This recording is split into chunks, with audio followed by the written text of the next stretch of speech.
इन नकली गुरुओं की हिंदी करता हूं, उसके बाद आगे आज की कथा सुनाएंगे।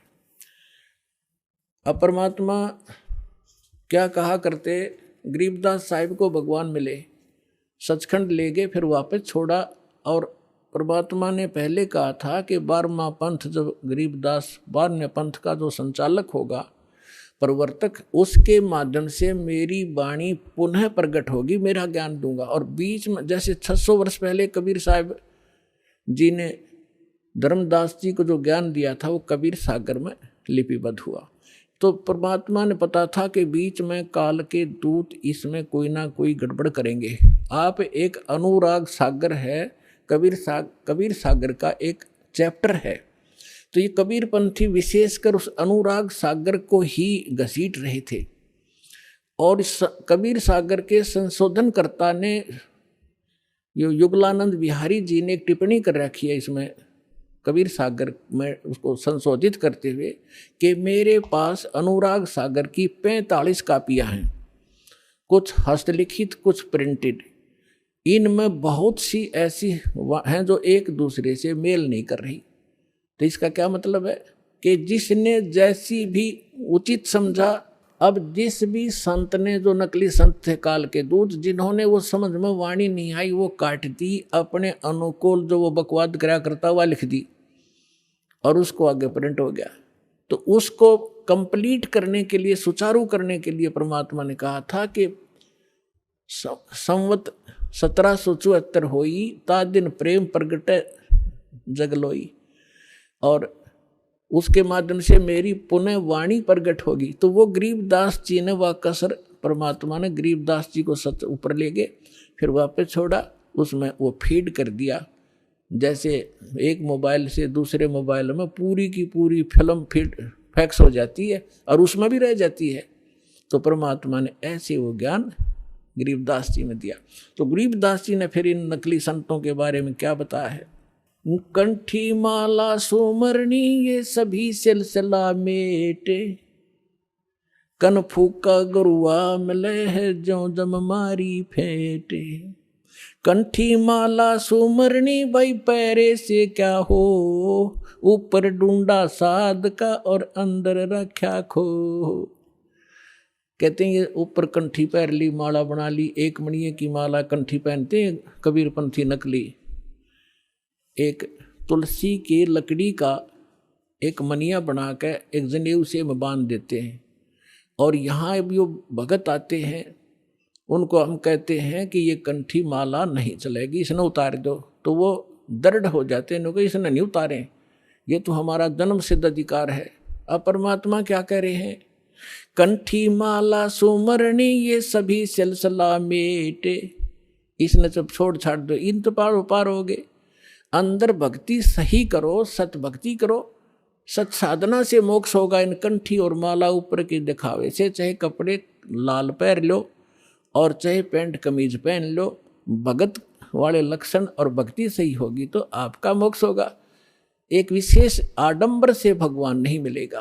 तो यहाँ कह रहे हैं कि कंठी माला सुमरणी ये पहरे तय क्या हो, ऊपर तय दिखा भगत और अंदर रख्या खो, न साधना ठीक न ज्ञान सही। कंठी माला सुमरणी भाई पैरे से क्या हो, ऊपर ढूंढा साध का अंतर रख्या खो। कन फूका गुरुआ में लह जाने भाव न भेद, जम के हलकारे फिर ये हाथों में लिए बेद। ओए होए होए, अपनात्माओं एक एक वाणी ऐसी अनमोल है महापुरुषों की। कहते हैं कि ये कन फूका गुरुआ मिले, कान में फूक मारनिया, और जाने भाव न भेद। और कहते हैं ये काल के हलकारे घूम रहे नकली संत, जो वेदों के ज्ञाता माने जाते थे, न कख भी नहीं पता वेदों का। वेद पढ़ने पर भेद न जाने ये बातें पुराण 18, और जड़ को अंधा पत्ते खुआवे भूल गया सृजनहारा। अगर इन्होंने वेद पढ़ा होता ये पत्थर पूछते, वेद का ज्ञान होता। तो कहते हैं ये वेदों, ये काल के दूत फिर रहे हैं, वेद को हाथ में लिए। आपने एक नकली महर्षि दयानंद की सारा इतिहास आपके रूबरू कर दिया दास ने। और यो कितना शिखर में चढ़ा रखा था, सिर पर रखा था एक आदमी ने, ऐसा महर्षि नहीं, इस जैसा वेदों का ज्ञाता नहीं। तो ऐसे कहते हैं ये काल के दूत थे, वेदों का नाम ले ज्ञान सारा उल्टा ठोक रखा। तो यहाँ उसी को प्रमाणित कर रहे हैं कि जम के हिलकारे फिरे, ये हाथों में लिए वेद। जहाँ भी आप महर्षि दयानंद की फोटो देखोगे, वेद पहले दर रखे उसमें चारों जड़ी संठे काले रखा था, लिखे लिखाए भी सुना हो जैसे, और कक का पता नहीं उस आदमी ने। तो पुण्यात्माओं आज तक ये न्यू बिजली गिर रही थी, हम इनको महर्षि माने थे, ये थे कौन बालका जैसे ज्ञान के भी। इनका सत्यार प्रकाश आपके दास ने आपके रूबरू किया, जिसको हम सर्वधारीय मान्या करते, और उसमें इतना डंगा बकवाद भर रखी जो एक आम आदमी भी ना लिखे ऐसी बात, तो मूर्ख भी जो उसने लिख रखी। कहते सूर्य पे ऐसे व्यक्ति रहते हैं जैसे यहाँ पर हैं, सारे बाग बगीचे हैं, सारे पदार्थ हैं, बता वो एक इंसान भी था और महर्षि की पदवी पाएगी। कहते हैं झूठे गुरु बहुत हैं ये अनगन कोट अनंत, सार नाम का भेद बतावे सो सतवादी संत। झूठा गुरु काल है ये फांसी दे अड़ाए, मारत है मैदान में वो छलबल बहुत बनाए। झूठा गुरु काल है ये गुरु का दया स्वरूप, या मैं मीन न मेख है जैसा संवल रूख है। एक एक वाणी का निष्कर्ष देखो पुण्यात्मन। महापुरुष ये थे, वो महापुरुष भगवान से प्राप्त ज्ञान, यानी ये तत्व ज्ञान है। कहते हैं झूठा गुरु काल है और गुरु का दया स्वरूप, और या मैं मीन न मेख है जैसे संभल रूख। अब जैसे एक संभल का पेड़ होता है, संभल, और संभल के पेड़ पे ये तोता जो होता है, तोता ये वृक्षों को सिलेक्ट कर लेते हैं कि ये वृक्ष, देखते रहते हैं, ताक में रहते हैं कि ये पौधा उगा है, ये पेड़ बनेगा और फिर इसके फल खाऊंगा।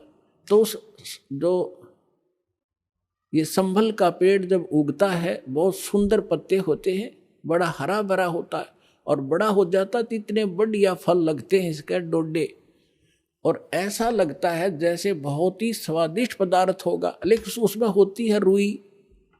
अब वो तोता ये देखता है कि ये फल पक गया, 12 वर्ष इंतजार किया कि फल खाऊंगा, इस फल यहाँ ये पेड़ घने हो गए वृक्ष इसके संभल के, और जब वो परिपक्व होते हैं, जिस उद्देश्य से वो चोंच मारता है, उसमें वो पदार्थ ना हो करके रुई उसके मुंह में फंस जाती है, उसने जान बचानी मुश्किल हो जाती है तोते। तो यहाँ परमात्मा कहते तुम जिनको गुरु मान रहे हो, उन पर आश्रित हुए बैठे हो, लास्ट में आपने ऐसे पश्चाताप करना पड़ेगा जैसे उस तोते ने उस संभल के वृक्ष को एक अच्छा फलदार, स्वादिष्ट फलदार वृक्ष मान के उस पर आश्रित था, फिर सिर पटक कर रो रहा था। झूठा गुरु काल है ये गुरु का धरा स्वरूप, या मैं मीनन मेख है जैसे संबल रूख। फिर क्या बताते हैं, कान चिराए क्या हुआ ये कर कंकन मन पाल, मुद्रा पैरें क्या हुआ सिर फोड़ेगा काल।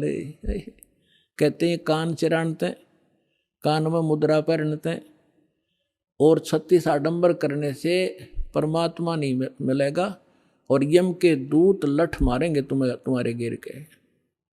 कहते चुंडित मुंडित पकड़ लिए इनसे जम किंकर ना डरता। ये चुंडित कति जटा बड़ा बड़ा को बड़े बड़े राखों ऋषि दिखाई दे, और कति गोटम गोट करा रखा साधुपना दिखाने के लिए। कहते इन यम के दूत ना डरते इन बकवादों से, वो तो सत मंत्र जो सच्चा नाम जिसके पास होगा उससे भयभीत होते हैं। फिर क्या बताते, मौन रहा तो क्या हुआ ये बोले से नो भेवे, मौनी वक्ता एक है ना पर से दल देवे। अब जैसे एक नकली था, आडंबर करे बिना इनका काम चला नहीं, दुनिया आकर्षित नहीं हो।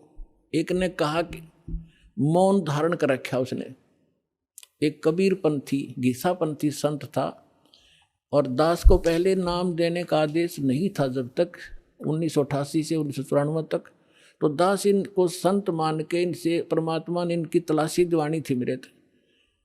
उससे मिलता था, चर्चा होती थी। एक दिन मैं गया तो क्या पता चला कि महाराज जी तो मौन व्रत रखा है 41 दिन का।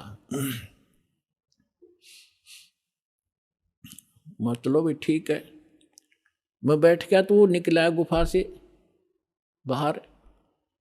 तो उसने क्या किया, एक स्लेट ले रखी जो बच्चों की होती थी पहले, स्लेट पत्थर की, और एक चौक ले रखा। उस पर लिखा कि भगत जी को चाय पिलाओ। स्लेट पे लिख दिया। तो वो चाय ले आए। फिर लिखा कब आए, वो बोला जी अभी आया हूँ। अच्छा, अब उस स्लेट पे लिखे और फिर उनको पानी पिलाओ। अब यहाँ वो परमात्मा कहते हैं कि मौन रहा तो क्या हुआ, जो बोले सैनो भेव, इशारों से बात कर रहा, मन तो डिस्टर्ब हो लिया। बताओ उस मौन रहने से क्या लाभ हुआ तुझे। और मौनी वक्ता एक है ना पर सैदल देव। परमात्मा के पाने के लिए ये आडंबर केवल बकवाद मात्र है आपकी, इनसे ये भगवान नहीं मिले। और ये भोली आत्मा इन्हीं से प्रसन्न होते हैं। बाबा जी भाई 41 दिन में, और फिर 41वें दिन उसने वो व्रत खोलना था, समागम हो गया, हजारों आदमी इकट्ठे हो गए, लाखों रुपये उसने मिल गए, हो गया उसका काम पूरा। अब वो भी पार है और चेले भी पार है। दोनों गधे बनेंगे इकट्ठे। कहते सन्यासी 10 नाम है, ये शिव का धर है ध्यान, शिव के ऊपर और है ताको कर प्रणाम। ये सन्यासी 10 नामी सन्यासी कहलाते हैं, भगवान शिव को इष्ट मानते। कहते हैं शिव के ऊपर और परम शक्ति है, उसका ध्यान धरो जब तुम्हारा कल्याण होगा। बेखों से भगवान का दूर महल दरबारे, पाखंडी पहुंचे नहीं दे सतगुरु पार उतारे। इन भेखों से, बनावटी आडंबरों से परमात्मा का घर बहुत दूर है, और पाखंडी वहां ना जा सकता ना ले जा सकता। सतगुरु दे पार उतार, सतगुरु आपको पार उतारेगा। डंब करें डूंगर चढ़े, अंतर झिन्नी झूले, जग जाने बंदगी करें ये बोवे सुलभ भूले। आप देखते होंगे, हमने तो खूब देख रखा है बिटर एक्सपीरियंस है दास का। क्या देखा करते, एक समय ये दास अपनी ड्यूटी पर जा रहा था। दास हरियाणा सिंचाई विभाग के अंदर जूनियर इंजीनियर की पोस्ट पर था, मोटरसाइकिल पे जा रहा था अपनी ड्यूटी पे। तो रास्ते में काफ़ी व्यक्ति इकट्ठे थे। एक ऊंचा सा स्थान था गांव में बाहर, और उस जंगल था वहाँ पर। वहाँ क्या देखा, एक बाबा जी बैठा, और दूर से दिखे 10-20 भगत बैठे। मैं भी चला गया उधर जाकर देखने के लिए। जब तक ये दास को ये ज्ञान नहीं था, साधु संत की ऐसे अट्रैक्शन होती थी। तो वहाँ बैठे काफ़ी लोग बैठे, दूना ला रखा, इन्होंने सुल्फे पीवे, भर भर चले वो भी पीवे, और जहाँ 10 रुपये चढ़ा दें। और तो अब वो ऊंचे पे न्यू बैठे, सब न दिखूं ताकि मेरे पुजारी आ जाए। तो क्या है, तो यहाँ क्या कहते हैं, डंब करें, पाखंड करें और डूंगर चढ़े, यानी ऊपर ऊंचे स्थान पर टिल्ले पर जाकर बैठेंगे, और अंदर कोरी बकवाद, अंतर झिन्नी झूल, और जग जाने यो बंदगी करे। आम जनसाधारण तो ये समझता है कि वो भगती कर रहा होगा, तो परमात्मा कहते यो बो वै सूल बबूल, ये तो अपने भविष्य में की करके कांटे बोन लाग रहा है, कर्म फोड़ रहा है अपने। डंब करे डूंगर चढ़े, ये अंतर झिन्नी झूले, जग जाने बंदगी करे, ये बो वै सूल बबूल।